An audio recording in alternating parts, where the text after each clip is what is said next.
چل دیے تم آنکھ میں اشکوں کا دریا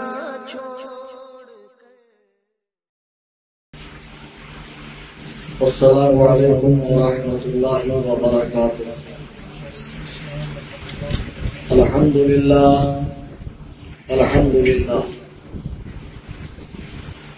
نحمده ونصلي ونسلم على رسوله الكريم أما بعد، قال الله تبارك وتعالى في القرآن المجيد والفرقان الحميد: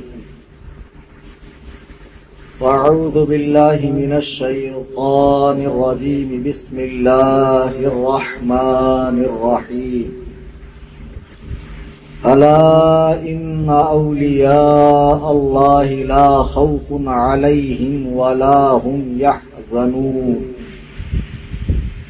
الذين آمنوا وكانوا يتقون۔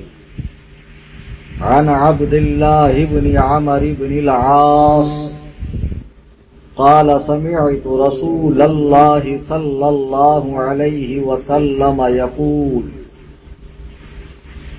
إن الله لا يقبض العلم انتزاعا ينتزعه من العباد، ولكن يقبض العلم بقبض العلماء، حتى إذا لم يبق عالما اتخذ الناس رؤوسا جهالا فسئلوا فأفتوا بغير علم فضلوا وأضلوا، أو كما قال عليه الصلاة والسلام۔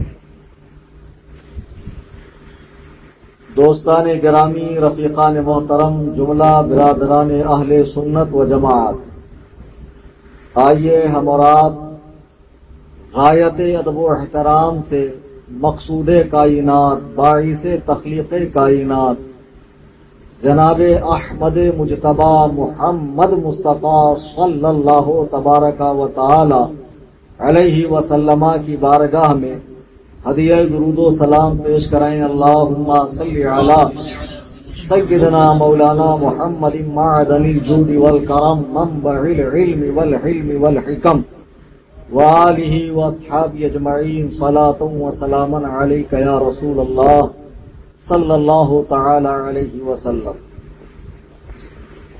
حضرات گرامی وقار، آج کی جو یہ گفتگو ہے، مجھ سے پہلے ایک بہترین قاری صاحب نے تلاوت قرآن کی، قرآن مجید برہان رشید کی 2 صورتیں انہوں نے بالترتیب تلاوت فرمائی، بعدہ نعت نبی بھی پڑھی اور صاحب عرس کی بارگاہ میں منقبت کے چند اشعار بھی پڑھے۔ حضرات، آج کی جو یہ نشست ہے، اس کا اعلان کئی مرتبہ انٹرنیٹ کی معرفت سے کیا گیا۔ یہ حضور پرنور آئینہ ذات رضا، مظہر حضور حجت الاسلام، تاج الشریعہ مفتی اختر رضا خان قادری علیہ الرحمت والرضوان کی بارگاہ میں خراج عقیدت پیش کرنے کے لیے عالمی تنظیم سنی جمعیت الاحناف کی جانب سے اس کا اہتمام کیا گیا۔ آپ جانتے ہیں پورے ملک میں لاک ڈاؤن ہے، تو جو بھی دینی نشستیں ہو رہی ہیں وہ آن لائن مکسلار وغیرہ کے ذریعے سے ہی ہو رہی ہیں۔ حضرات، آج کی ہماری یہ گفتگو ہمارا مدرسہ نمبر 2 مدرسہ اہل سنت اصحاب بدر کے قریب منعقد کی گئی ہے۔ حضرات، میں نے قرآن مجید کی جو آیت مبارکہ تلاوت کی ہے، اس پر آپ نے اس سے پہلے کئی مرتبہ تقریریں سماعت کی ہوں۔ اکثر بڑے بڑے نامی گرامی خطبہ جن کو آپ فلائٹ کے ذریعے بلاتے ہیں اور ماشاء اللہ جن کا خطاب آپ سماعت فرماتے ہیں، وہ بھی اسے اپنا موضوع سخن بناتے ہیں، اور اکثر و بیشتر امام جمعہ بھی اس آیت مبارکہ کو پڑھ کر اولیاء اللہ کے حوالے سے گفتگو کرتے ہیں۔ میں یہ نہیں کہتا، مجھے کوئی دعوی اکملیت نہیں ہے کہ میں اس میں نکات پیدا کروں گا اور چند ایسی باتیں بتاؤں گا کہ جو اس سے پہلے آپ نے نہیں سنی ہوں گی۔ البتہ یہ ضرور عرض کروں گا کہ جو کچھ میں کہوں گا انشاءاللہ الرحمن وہ قرآن و سنت کی روشنی میں ہوگا۔ حضرات صحیح چل رہا ہے۔ میں نے جو آیت مبارکہ پڑھی ہے، اللہ سبحانہ و تعالی ارشاد فرماتا ہے، الا ان اولیاء اللہ، سن لو بے شک اللہ کے ولی۔ اب پہلے حصے پر ہم بحث کرتے ہیں کہ جو لفظ ولی ہے وہ عربی میں بنا کس سے؟ تو عربی میں یہ ولا سے بنا ہے، جس کے معنی ہوتے ہیں قرب کے، نصرت کے۔ یعنی ولی وہ ہے جو اللہ سبحانہ و تعالی کی رضا چاہتا ہے، اس کا قرب چاہتا ہے، ہر کام اس کے زندگی کا لمحہ لمحہ، گوشہ گوشہ، شوشہ شوشہ خداوند قدوس و جبروت کو راضی کرنے میں گزرتا ہے، تو وہ خدا کا قرب چاہتا ہے اور اس طرح خدا اس کی نصرت فرماتا ہے۔ یہ عربی میں لفظ ولا سے بنا ہے، ولی۔ ولی کی تعریف یہ کی گئی ہے کہ جو اپنے عقائد کو صحیح رکھتے ہوئے اللہ اور رسول کا اتباع کرتا ہے اور کبھی بھی خداوند قدوس و جبروت کی نافرمانی اور اس کی ناراضگی والے کام نہیں کرتا۔ تو معلوم پڑا قرآن میں جو فرمایا گیا، الا ان اولیاء اللہ، سن لو بے شک اللہ کے ولی، یعنی وہ لوگ جو اللہ کی رضا چاہتے ہیں۔ اب جب پتا چل گیا کہ جو لوگ اللہ کی رضا چاہتے ہیں، اللہ کی اطاعت، فرما برداری، اس کے حکموں کی بجا آوری کرتے ہیں، وہ کون لوگ ہیں، ان کو کیسا انعام ملا؟ قرآن کہتا ہے لا خوف علیہم ولا هم یحزنون، یہ وہ لوگ ہیں جن کو کوئی خوف نہیں اور کوئی غم نہیں۔ لفظ خوف الگ ہے، غم الگ ہے۔ خوف جو فیوچر میں ہونے والا ہے، جو آگے مستقبل میں ہونے والا ہے۔ اگزامپل دے کے سمجھا دوں کہ میں سفر میں جا رہا ہوں، مجھے ڈر ہے کہ میرے ساتھ کوئی حادثہ نہ پیش آ جائے، تو فیوچر میں اگر کسی چیز کا ڈر ہو تو اسے عربی میں خوف کہتے ہیں۔ تو قرآن کہتا ہے کہ جو لوگ اللہ کے ولی ہیں ان کو پاسٹ میں بھی، پریزنٹ میں بھی، حال میں بھی اور فیوچر میں یعنی قیامت میں بھی کسی طرح کا کوئی ڈر، کوئی خوف نہیں ہو، یعنی اللہ تعالیٰ نے ان سے خوف کو اٹھا لیا ہے، وہ بے خوف ہو جائیں گے۔ اور آگے فرمایا وَلَا هُمْ يَحْزَنُونَ، اور انہیں کوئی غم بھی نہیں ہوگا۔ غم گزری ہوئی بات کا، یعنی ہم کہتے ہیں کہ بھائی میرے ساتھ فلاں حادثہ ہو گیا، اس کا مجھے بڑا دکھ ہے، بڑا غم ہے، یعنی جو چیز ہو چکی اس کا غم۔ تو قرآن کہتا ہے کہ جو اللہ کے ولی ہیں ان کو نہ فیوچر کا کوئی خوف ہے، نہ ماضی میں ان کے ساتھ کوئی حادثہ پیش آ گیا، اولاد ختم ہو گئی، کھیتی باڑی اجڑ گئی، کاروبار ختم ہو گیا، ان کے اوپر مصیبتوں کے پہاڑ ٹوٹے، لیکن اس کے باوجود بھی رضائے الہی میں ان کے کمی نہیں آتی ہے، وہ ہر حال میں صابر و شاکر رہتے ہیں، کبھی اللہ سبحانہ و تعالیٰ سے گلہ شکوہ نہیں کرتے، کبھی اس کی بارگاہ میں اپنے مسائل کو بیان کرتے ہوئے دنیا طلب نہیں کرتے ہیں، ہمیشہ ان کی نگاہ آخرت پر رہتی ہے۔ اب معلوم پڑا ولی وہ کہ جسے نہ خوف ہو نہ کوئی غم ہو، لیکن ولی بنتے کیسے؟ اب بمبئی کی فیکٹری میں جو ولی بنتے ہیں، ہم کو ان ولیوں سے کوئی لینا دینا نہیں ہے، یا جو مزاروں پر مجاور لوگ بنا دیتے ہیں ان ولیوں سے ہمارا کوئی لینا دینا نہیں ہے۔ ہمارے پاس معیار ہے قرآن، حدیث، اللہ کے رسول علیہ الصلوۃ والسلام کی سیرت طیبہ، حضرات صحابہ کا عمل۔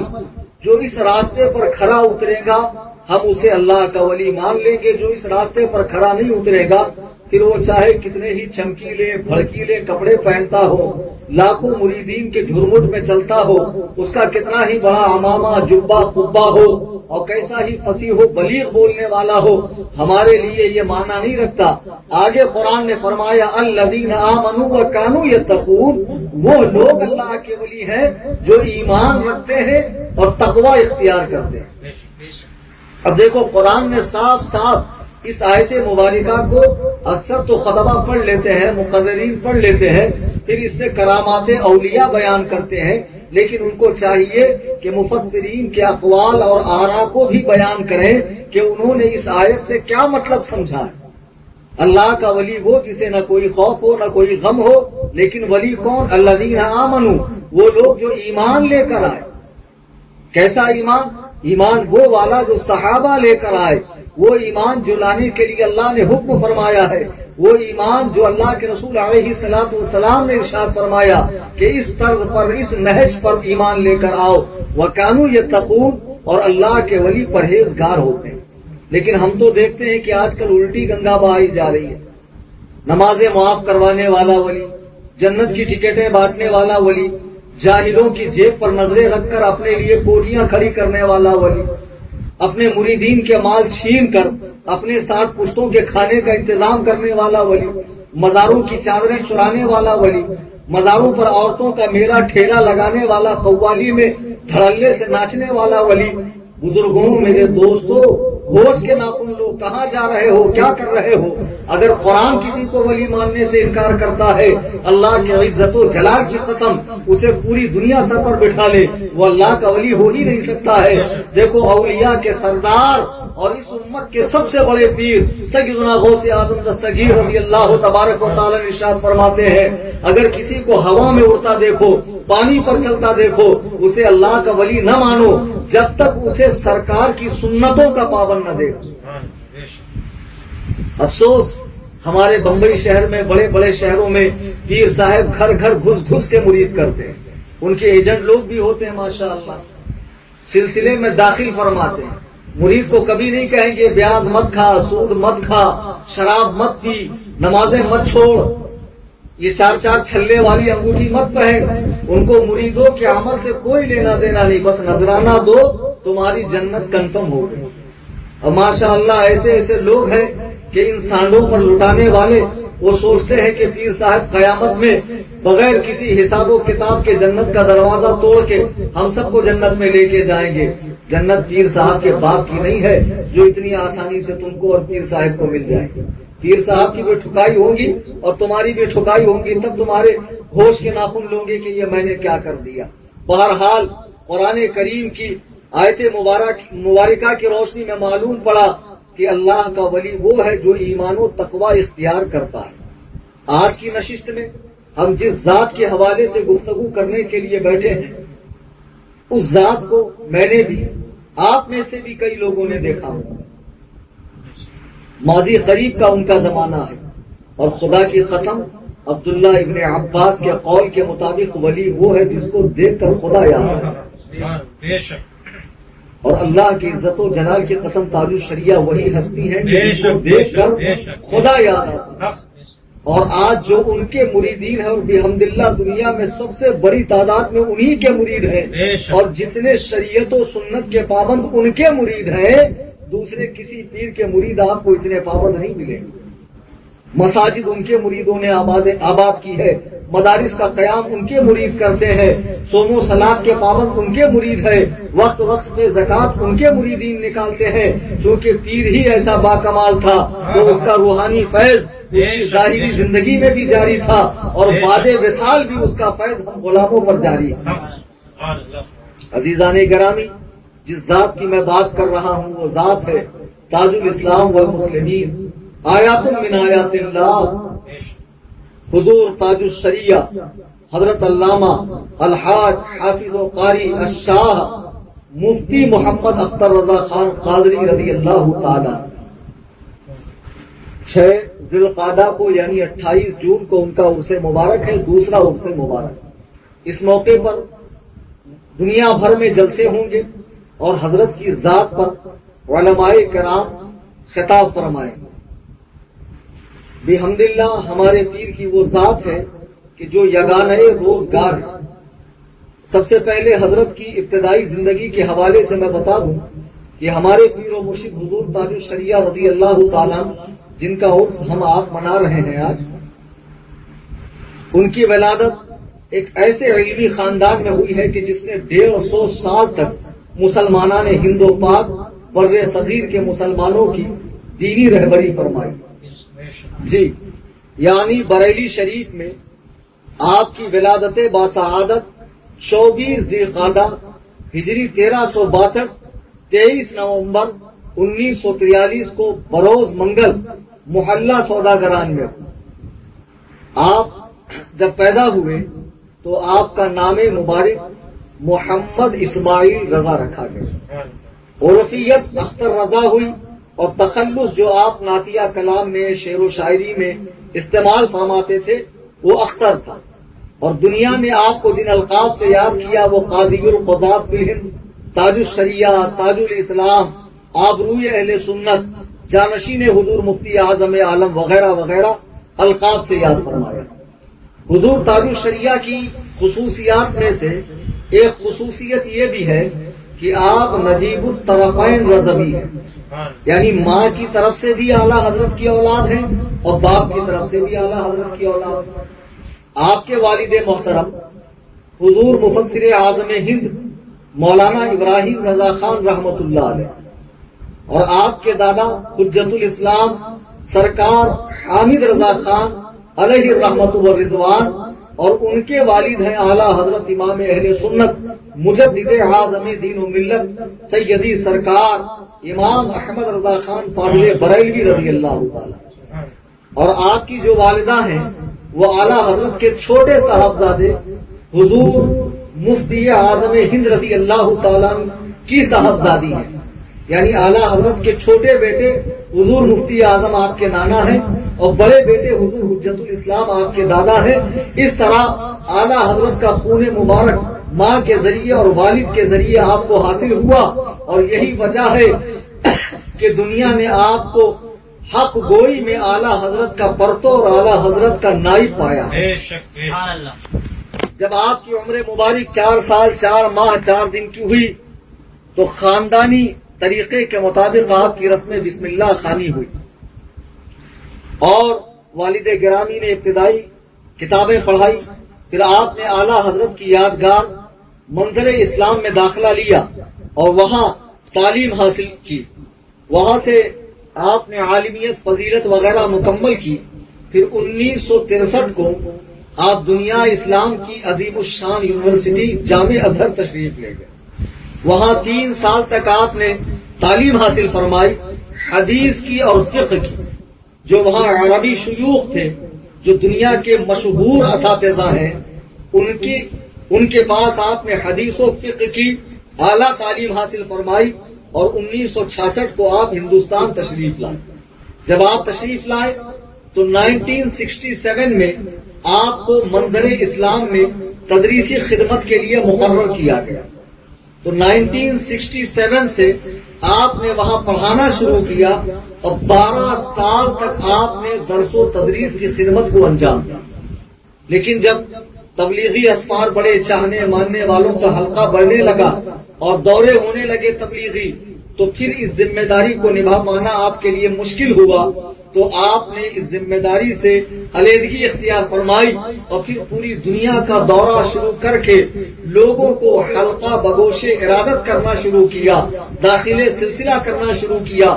یہی وجہ ہے کہ آپ جہاں بھی تشریف لے جاتے لاکھوں لاکھ کا مجمع ہوتا اور آپ کو دیکھنے کے بعد لوگوں کے دل پر وہ اثر پڑتا کہ ہزاروں عالموں کی تقریریں ایک طرف، تاج الشریعہ کے چہرے کی زیارت ایک طرف، زیارت کرنے والا سومو سلاد کا اور شریعت کا پابند ہو رہا. عزیزان گرامی وقار، آپ نے بچپن ہی میں سیدی سرکار مفتی اعظم عالم رضی اللہ تبارک و تعالی عنہ کے دست مبارک پر سلسلہ قادریہ میں بیعت حاصل فرمائی. آپ مرید ہوئے سرکار مفتی اعظم کے ہاتھوں پر. جب آپ 19 سال کے ہوئے 15 جنوری 1962 کو سرکار مفتی اعظم نے بریلی شریف میں ہی بڑے بڑے علماء کی موجودگی میں آپ کو اپنی خلافت و اجازت عطا فرمائی. اس کے علاوہ سرکار تاج الشریعہ کو حضور سید العلماء سے بھی اجازت و خلافت ہے، حضور برہان ملت سے بھی اجازت و خلافت ہے، حضور احسن العلماء علامہ حیدر حسن صاحب سے بھی خلافت و اجازت ہے، اور اپنے والد ماجد علامہ ابراہیم رضا خان علیہ الرحمت والرضوان سے بھی آپ کو اجازت و خلافت ہے. آپ جب جامع ازہر سے تشریف لائے 1966 میں تو 1967 سے آپ نے جو خدمت دین کا سلسلہ شروع کیا تو 2018 تک یعنی 50 سال تک تبلیغی دورہ، تدریسی خدمت، وعظ و نصیحت، بیعت و ارشاد، تصنیف و تعلیف، مناظرے، لوگوں کی اصلاح کے لیے محافل کا انعقاد وغیرہ، اور ملک و بیرون ملک کے دورے، اور بالخصوص فتاوی نویسی کا کام، بالخصوص فتاوی نویسی کا کام آپ نے شروع کیا اور 50 سال تک آپ یہ خدمت کرتے رہے۔ جو حضرات بھی تاج الشریعہ کا علمی مقام دیکھنا چاہتے ہیں وہ آپ کی کتاب فتاوی تاج الشریعہ کو دیکھ لیں، ورنہ کوڑی کے 3 مقرر ایسے بھی ہیں جو بھانگ پی کر تقریر کرتے ہیں اور اسٹیج پر آ کے چیلنج کرنے لگتے ہیں کہ تاج الشریعہ نے یہ مسئلہ غلط بیان کر دیا، تاج الشریعہ نے وہ مسئلہ غلط بیان کر دیا۔ ابے بھانگ پی کر تقریر کرنے والوں، اپنی اوقات میں آ جاؤ، تم کو میں نے کئی مرتبہ چیلنج کیا ہے اور تمہارے علاقے میں آ کر دھویا ہے، مگر تمہاری عقلیں ٹھکانے نہیں آتی۔ تاج الشریعہ اس ذات گرامی کا نام ہے جو علم و فن کا آسمان ہے، اور یاد رکھو اگر آسمان پر کوئی تھوکے گا تو آسمان کا کچھ بگڑنے والا نہیں ہے، پلٹ کر تمہارا چہرہ خراب ہو جائے گا۔ اور دیکھو بمبئی میں جن کی چلتی تھی پیر لوگوں کی، کہاں غائب ہے؟ ایسے غائب ہے جیسے گدھے کے سر سے سینگ کوئی پہچانتا ہی نہیں، نام لینے والا کوئی نہیں ہے۔ سوچ لو جب تاج الشریعہ سے ٹکرانے کے بعد یہ حشر ہوتا ہے، کوئی اعلیٰ حضرت سے ٹکرا لے تو اس کا کیا حشر ہوگا؟ خدا کی قسم اللہ تعالیٰ جسے اپنا نیک بندہ بناتا ہے تو اس کی محبت لوگوں کے دلوں میں ڈال دیتا ہے، اور جو اس سے ٹکراتا ہے، پنگا لیتا ہے، اس کے ساتھ مقابلہ کرتا ہے، خدا بند قدوس و جبروت اسے نیست و نابود فرماتا ہے۔ سرکار تاج الشریعہ نے 1967 سے لے کر 2018 تک فتاوی نویسی کا کام کیا، اور اس بیچ میں سفر حج و زیارت بھی ہے، کئی مرتبہ حج و زیارت ہوئی۔ پھر جب آپ مکہ شریف گئے، نجدی امام کے پیچھے نماز نہیں پڑھی، آپ نے علماء سے واقعات سنے ہوں گے کہ اس کے بعد وہاں پر آپ کا نجدیوں سے مناظرہ بھی ہوا۔ جب وہ لوگ ذلیل و خوار ہوئے تو بالآخر اپنی خفت مٹانے کے لیے حضور تاج الشریعہ کو ایذا دینا شروع کر دیا، تکلیف دینا شروع کیا، یہاں تک کہ آپ کو پابند سلاسل کر دیا، آپ کو قید زندہ کر دیا، جیل میں ڈال دیا۔ آپ نے سب کچھ برداشت کیا دین مدین کی خاطر، اور الحمدللہ آپ کے پائے استقلال میں جنبش نہیں آئی، چونکہ آپ استقامت رضا کا پیکر و نائب تھے، اس لیے آپ کے پائے استقلال میں جنبش نہیں آئی۔ بہرحال حضور مفتی اعظم ہند رضی اللہ تعالیٰ نے آپ کے بارے میں کئی باتیں ارشاد فرمائی۔ ایک مرتبہ آپ نے ارشاد فرمایا کہ لوگوں اختر میاں سلمہ سے پوچھا کرو، ان سے رجوع کیا کرو، انہیں میں اپنا قائم مقام اور جانشین بنا رہا ہوں، اور میرا انہیں قائم مقام اور جانشین سمجھیں۔ جب قطب الاقطاب نے نائب غوث اعظم نے یہ بات اپنی زبان سے ارشاد فرمائی تو دنیا نے دیکھا کہ آپ نے مفتی اعظم کی جانشینی کا پورا حق ادا فرما دیا، اور رضویت کو فقط پاک و ہند میں نہیں بلکہ دنیا کے کونے کونے میں پہنچا دیا۔ حضرات گرامی مقام، بعض لوگ اپنے پیروں کی کرامتیں بیان کر کر جاہلوں کے اوپر رعب ڈالتے ہیں۔ ہمارے پیر صاحب اتنے با کرامت، اتنے با کرامت، ایسی کرامت دکھا دیے، تو جاہل لوگ امپریس ہوتے ہیں کرامت سے۔ اور ایک بات یاد رکھنا، کوئی مولوی جلدی کسی کو قبول نہیں کرتا، ہضم نہیں کرتا۔ تاج الشریعہ کے جتنے مرید علماء ہیں اور پیروں کے تو اتنے جاہل بھی مرید نہیں ہوتے۔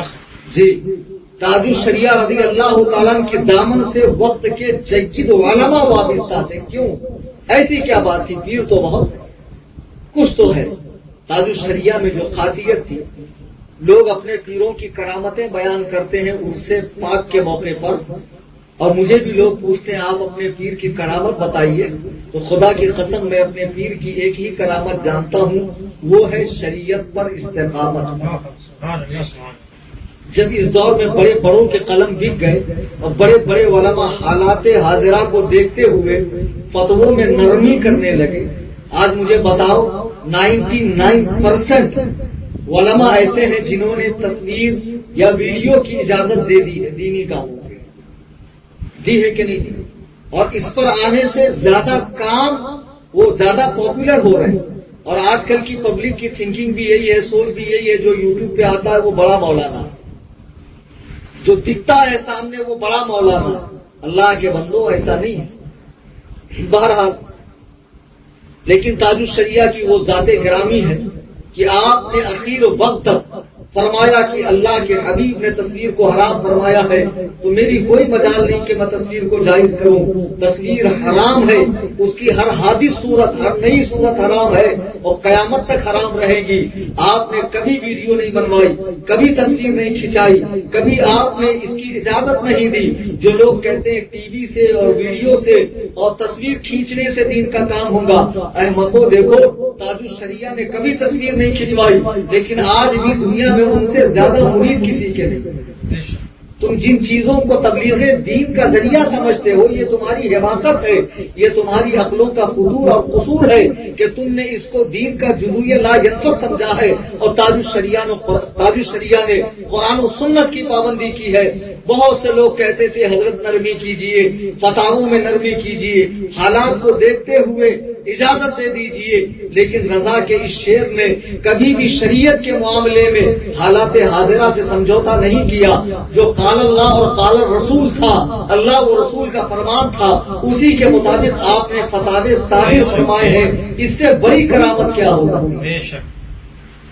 لوگ کرامتیں بیان کرتے ہیں. ہمارے پیر صاحب نے چھوٹی سی بوتل میں بڑا سا انڈا ڈال دیا، ہری ہری گھاس میں آگ لگا دی.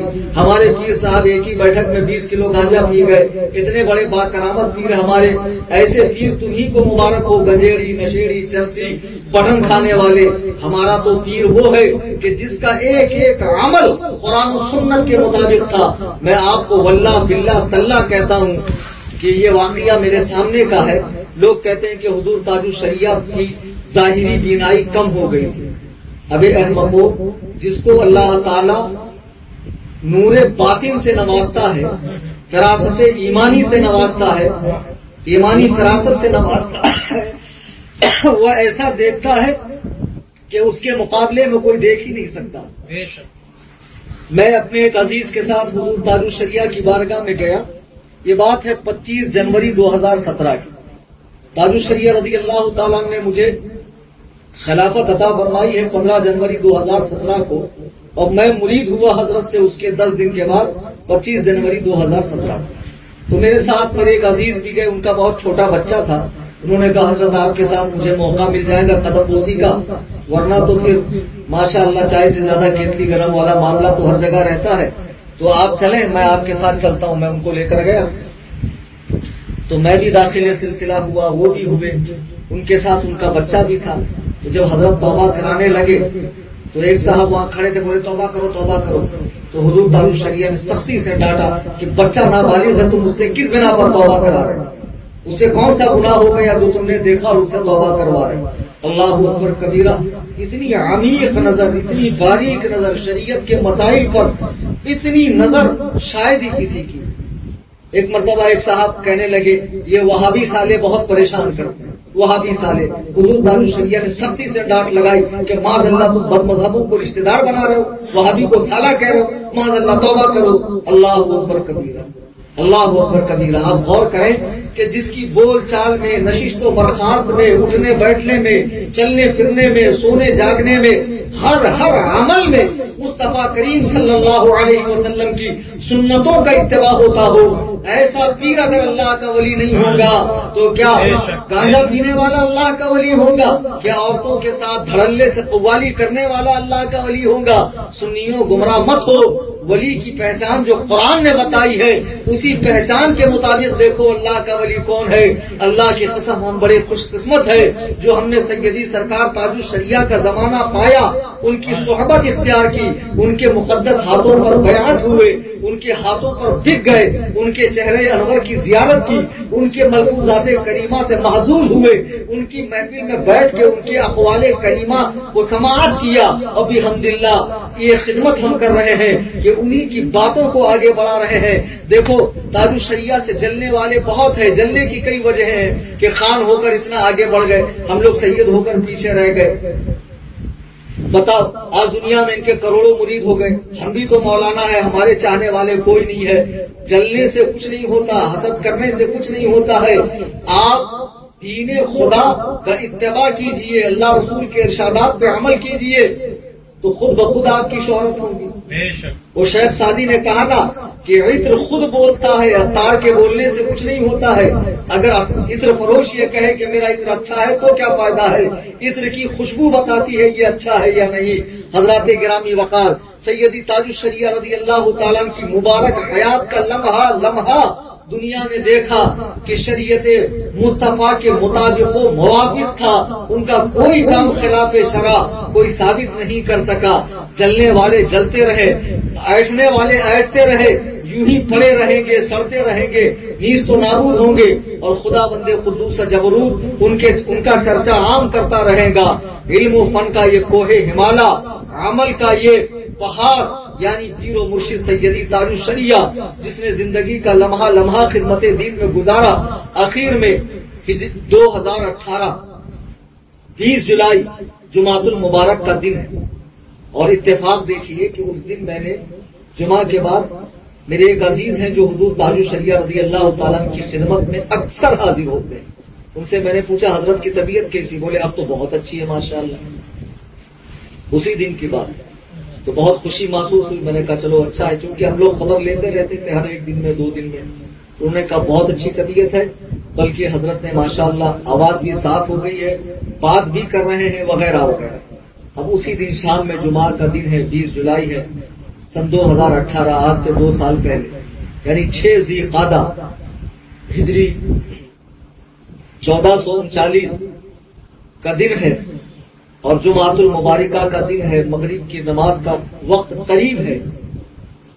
آپ لیٹے ہوئے ہیں, زبان خدا کے ذکر سے تر, خدا کے ذکر سے زبان تر ہے. اللہ اکبر کبیرہ, جانے کی کیفیت تو دیکھو, دنیا سے جانے کا عالم تو دیکھو. یا ایتھا النفس المطمئنہ ارجعی الی ربک راضیۃ مرضیہ. اللہ اکبر کبیرہ. موت اس کو کہتے ہیں کہ آپ عصر کی نماز پڑھ چکے ہیں, نماز مغرب کا انتظار کر رہے ہیں. خادم سے پوچھتے ہیں مغرب میں اور کتنا وقت باقی ہے؟ خادم نے کہا حضور بس کچھ دیر باقی ہے. یہ اللہ کے ولی ہیں کہ ایک نماز پڑھنے کے بعد ان کا جی دوسری نماز میں لگا ہوا. یہ نہیں کہ کتنا نذرانہ آیا اور کتنا باقی ہے. یہ ہے اللہ کے ولی. جمعہ کا دن ہے, نماز عصر ہو چکی ہے, ذکر و اذکار چل رہا ہے, زبان پہ خدا بندے قدوس و جبروت کا ذکر ہو رہا ہے. اللہ کی حمد و ثنا, اس کی بڑائی, اس کی پاکیزگی بیان ہو رہی ہے, اس کی بڑائی بیان ہو رہی ہے. نماز مغرب کا وقت پوچھ رہے ہیں, خادم نے بتایا کچھ اور وقت باقی ہے.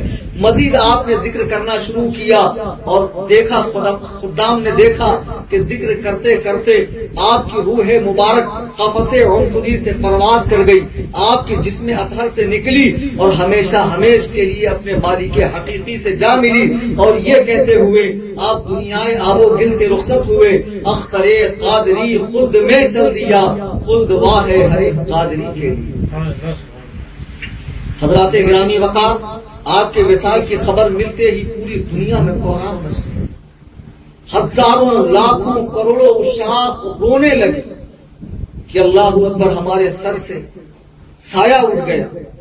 علماء کرام رونے لگے, مفتیان کرام رونے لگے کہ اب دارالفتہ کی زینت, مدرسوں کی زینت, دارالحدیث کی زینت, خانقاہوں کی زینت ہم سے رخصت ہو گئی. اللہ اکبر کبیرہ.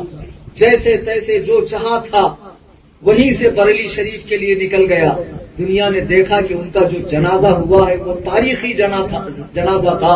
ہندوستان کی تاریخ میں چشم فلک نے ایسا جنازہ نہیں دیکھا ہوگا کہ کروڑ افراد پہنچ گئے, اور بریلی شہر جس کی کیپیسٹی 50 سے 60 لاکھ لوگوں کو سمانے کی ہے, اللہ نے اس میں اتنی وسعت و برکت عطا فرما دی کہ کروڑوں کا مجمع آیا, لیکن کسی طرح کی کوئی افراتفری نہیں مچی. پھر آپ کی نماز جنازہ آپ کے صاحبزادہ گرامی حضور قائد ملت اور جماعت رضائے مصطفیٰ کے حال فی الحال میں صدر محترم اور ہم اہل سنت و جماعت کی آبرو حضرت علامہ و مولانا مفتی ازہر رضا خان صاحب قبلہ دامت برکاتہم القدسیہ نے ادا فرمائی اسلامیہ انٹر کالج میں, اور آپ کو مزار اعلیٰ حضرت کے بغل میں جو ازہری گیسٹ ہاؤس ہے وہاں دفن کیا گیا، اور آپ کی جانشین کی حیثیت سے حضرت علامہ مولانا مفتی اسجد رضا خان صاحب قبلہ مسند ارشاد پر بیٹھے ہوئے ہیں۔ اب ہم اہل سنت و جماعت جیسے دار الشریعہ کی حیات ظاہری میں مرکز کے وفادار تھے، ان کے دامن سے لپٹے اور چمٹے ہوئے تھے، اب بھی ہمیں اپنے مرکز کا ساتھ دینا ہے، مرکز سے چمٹے رہنا ہے، اور حضور قائد ملت مفتی اسجد رضا خان صاحب قبلہ کے ارشادات پر عمل کرنا ہے، چونکہ وہ ہمارے پیر کے نائب ہیں اور ہمارے پیر نے انہیں اپنا جانشین چنا ہے۔ عزیزان گرامی وقار، باتیں تو انشاءاللہ ہوتی رہیں گی، بس ایک ضروری اعلان کر دوں کہ جس طرح حضور تاج الشریعہ رضی اللہ تعالیٰ عنہ کے احسانات پوری ملت اسلامیہ پر، عوام پر، خواص پر، علماء پر، مفتیان کرام پر، پیران طریقت پر، یقیناً حضور تاج الشریعہ کے احسانات جنہوں نے اس دور میں ہمیں کئی فتنوں سے آگاہ فرمایا، اور ہم نے دیکھا کہ ان کے تشریف لے جانے کے بعد بھی فتنے اٹھنے لگے، تو ان کے صاحبزادہ گرامی نے وہیں سے ان کو کچلنا شروع فرما دیا۔ حضور تاج الشریعہ کے احسانات ہر سنی پر، خواہ ان کے دامن سے وابستہ ہو یا نہ ہو، کسی بھی پیر سے منیر ہو، تاج الشریعہ ہر سنی کے امیر ہے، امیر اہل سنت، تو ان کا عرص بعد پوری دھوم دھام سے منایا جانا چاہیے۔ لیکن لاک ڈاؤن میں آپ بریلی شریف حاضر نہیں ہوں گے، تو اپنے اپنے گھروں میں 6 ذی القعدہ کو یعنی 28 جون کو فاتحہ خوانی کا اہتمام کریں، اور ہماری تنظیم سنی جمعیت الاحناف جو ہر ماہ ممبئی میں 50 فیملیز کو انگریزی 11 تاریخ کو راشن دیتی تھی، اب ہم نے سال میں فقط 5 مرتبہ راشن دینے کا سوچا ہے، اور اس پر عمل کرنے کی کوشش کی جائے گی۔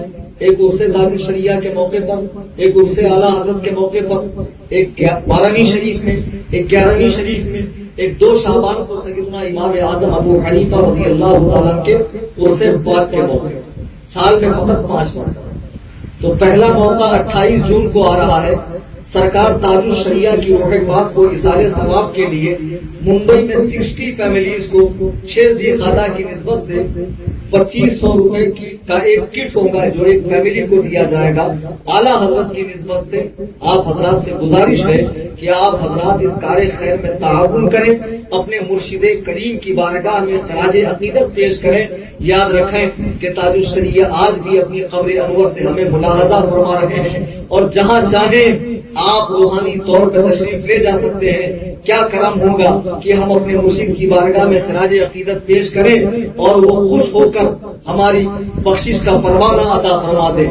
عزیزان گرامی وقار، اس کے علاوہ تنظیم سنی جمعیت الاحناف نے ممبئی میں قرآن کریم با تجوید پڑھانے کے لیے سنی بچے اور بچیوں کو 11 مکاتب کھولنے کا ارادہ کیا ہے، جس میں سے 2 ایک مدرسہ اہل سنت نظمت المدینہ کرلا ویسٹ میں قائم ہو چکا ہے، دوسرا جہاں میرا بیان ہو رہا ہے مدرسہ اہل سنت اصحاب قدر قائم ہو چکا ہے، جس کا پورا تعاون امریکہ سے جناب ساحل چاند صاحب کے ذریعے ہو رہا ہے۔